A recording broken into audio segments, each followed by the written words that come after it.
Hello and welcome to BBC World News. We begin with breaking news this hour. Pakistan says it has shot down 2 Indian aircraft which it claims were over Pakistani airspace. The Pakistani military also says its warplanes carried out airstrikes inside India. India says the Pakistani jets were forced to retreat by its own aircraft, but has not confirmed whether any of its planes were shot down. Well, details are still emerging, but a spokesman for the Pakistani Armed Forces, Major General Asif Ghafoor, has tweeted this. He says that in response to Pakistan Air Force strikes, the Indian Air Force crossed the line of control, the LOC, in Kashmir. He goes on to say that Pakistan shot down 2 Indian aircraft inside Pakistani airspace.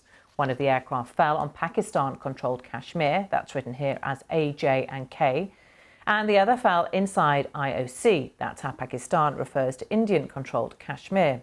He finishes by saying that 1 Indian pilot was arrested by Pakistani troops on the ground. Well, let's get more now from our correspondents in Delhi, Sangeeta Maiske, and from Islamabad, I'm joined by Sukunda Kamani. Let's go to Sukunda Kamani first. Welcome to you. Tell us exactly what we know has happened and what we're hearing from the military, Sukunda. So I've just come out of a briefing, a press conference by the Pakistani military. The Pakistani military spokesman broke down the chronology of these dramatic events that took place today. According to him, this began when Pakistani jets from within Pakistani airspace targeted Indian positions within India across the border. As a response to those strikes, he says that Indian jets crossed over into Pakistani airspace, and Pakistani planes shot down 2 Indian jets. As a result of that, he says 2 Indian pilots have been taken into custody. There had been some reports in Indian media that a Pakistani plane had been shot down by Indian forces. The Pakistani military has said that is not true. Now, I asked the Pakistani military spokesman if these actions by Pakistan in targeting, in carrying out these strikes across the border in India were pushing the 2 countries to the brink of war.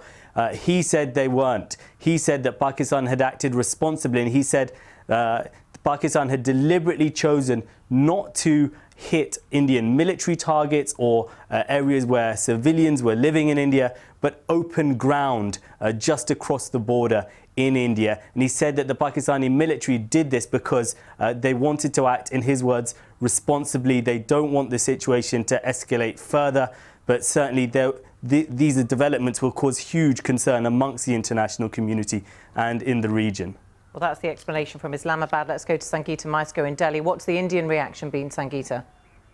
Well, what's very interesting, Samantha, is that given the gravity of Pakistan's allegations, officials here in Delhi have yet to issue a response. The only person we've heard from is Sushma Swaraj. Now, she is India's foreign minister, and she's currently holding talks with the Chinese abroad. She issued a statement this morning, simply reiterating, really, what has been a long-standing position of the Indian government, which is that they only take action against Pakistan-controlled territories when they are trying to crack down on militants who are attempting to destabilize India. And she said that the Indians are in no way looking for an escalation of tensions. So from both sides saying they're not looking for an escalation in tensions, but Sukunda, just explain the chronology over the past few weeks of how we've got to this point. That's right. This all began around 2 weeks ago when a militant group carried out a suicide bombing in Indian-administered Kashmir. Now, the militant group that claimed responsibility for this has a base in Pakistan and has, according to a number of observers, in the past at least, had strong links to the Pakistani intelligence services. That led Indian authorities to blame not just this Pakistani militant group, but effectively the Pakistani state for being involved in this attack, which led to the death of around 40 Indian troops. As a result, yesterday, the Indian Air Force crossed over into Pakistani airspace and carried out some attacks They said they targeted a base of this militant group. They said they killed a number of militants. Eyewitnesses on the ground in the Pakistani military seem to deny that. They say that actually just a few civilian houses were damaged, one person was injured, and there was nothing quite as dramatic as what India was claiming. This response from Pakistan that we've seen today is really the latest in this sequence of unfolding events of this conflict between these two countries. Sangeeta, how serious an escalation do you think events of the past few hours really are for the two countries now? Well, just to set this in some sort of context, India's incursion into Pakistani airspace was the first of its kind since 1971, which just shows the kind of serious consideration that the Indian authorities have been giving their response to that terror atrocity that Secunda was just referring to there. This incursion of airspace is something that is really very unusual. What you usually see is along the line of control, which is effectively the de facto border now in Kashmir between India and Pakistan.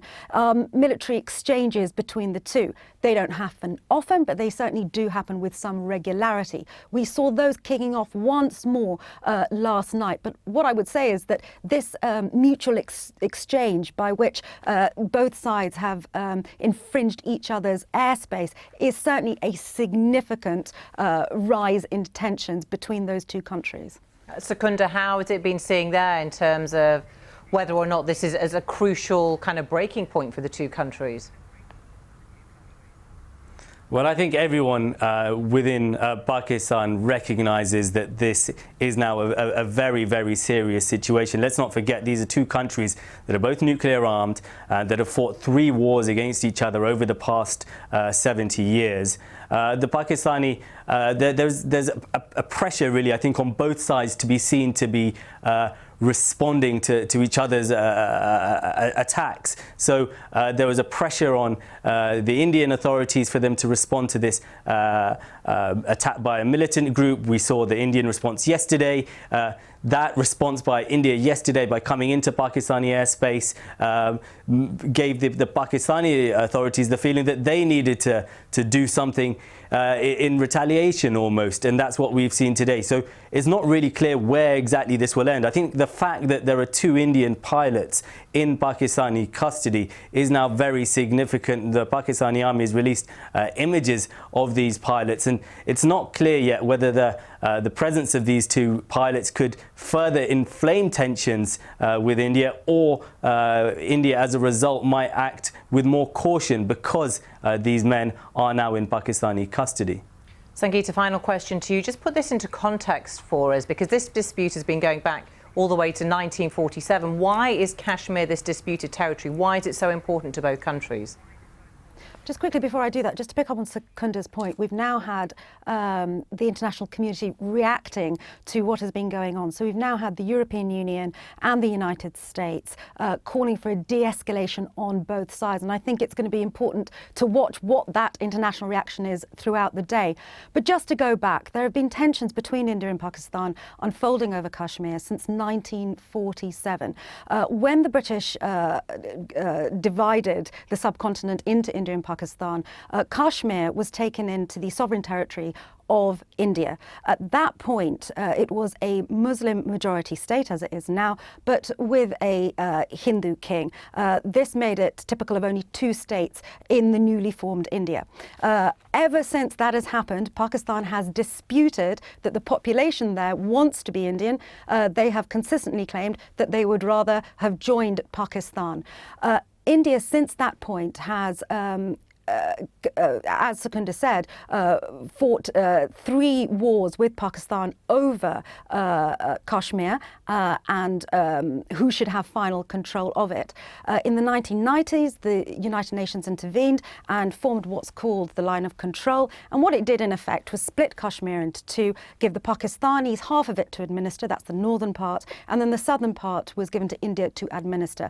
That line of control, Samantha, is in effect a de facto border. border between India and Pakistan. So when we see tensions rising, as they have done since 1947, it is usually along that line, and that's exactly what we're seeing now. So this infringement of airspace has happened just around that line of control, that de facto border. OK, Sangeeta Maiska in Delhi and Secunda Kamani in Islamabad. For now, both of you, thank you. And of course, we'll continue to update our viewers on any developments on that story as they come in.